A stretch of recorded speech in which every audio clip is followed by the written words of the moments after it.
Қайырлы күн. Бүгін мен духовкадағы тауықтың етін жасаймын. Ол үшін алдын ала мариновка жасаймыз. Менде 6 штук 2 адамға арналған тамақ жасап жатырмын. Егер сіз көп болсаңыз, көп істесеңіз болады. Бірінші тауықтың етіне керегінше тұз салам. Көз мөлшерінде салам, өйткені мен уже үйреніп қалғам. Куриный приправа, любой бола береді. Грильдіка. Аз-аздан салу керек, әйтпесе қатты дәм шығады. Паприка қызыл болу үшін, менде томат болмаған үшін мен паприка қосып жатырмын. А так сіз томат либо кетчуп жасаңыз болады. И одан кейін майонез.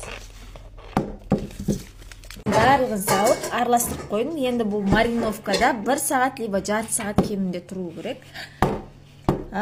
Чеснок либо пияз жасаңыз болады. Менде чеснок жоқ. Пиязды пісіретін кезде салам. Мен 1 сағатқа қойып қойдым тауықтың жетін, мариновка жасалып болды. Енді протеинді майлап, осы протеинге саламыз. Мен 4 картошка салам. Егер сіздер көп адам болса, көптеу сала беріңіздер. И бұны фри сияқты етіп былай турап аламыз. Штук пияз салам. Бұны да жартылай тураймыз. Жаңа картошка мен пиязды мына мариновкаға салдым да, енді араластырып аламын. Мен кішкене тағы паприка салдым, қызыл болсын деп.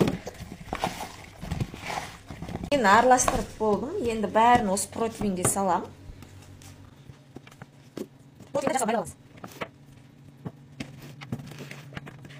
Кішкене асты жабысып қалмас үшін басында кішкене су құйып алам. Где-то 1 пиалайдай жетеді.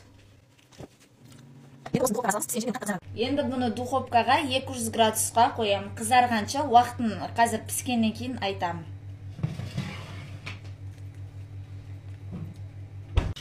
Вау, міне, дайын болды. Қып-қызыл. Мен 90 минутқа қойдым. 200 градусқа и кейін пісетін кезінде тағы кішкене 300 градусқа көтердім. Осындай қып-қызыл болды. Дайын болды. Егер сіз более қып-қызыл поджарisi болған қалсаңыз, тағы ұзағырақ уақыт тұрсаңыз.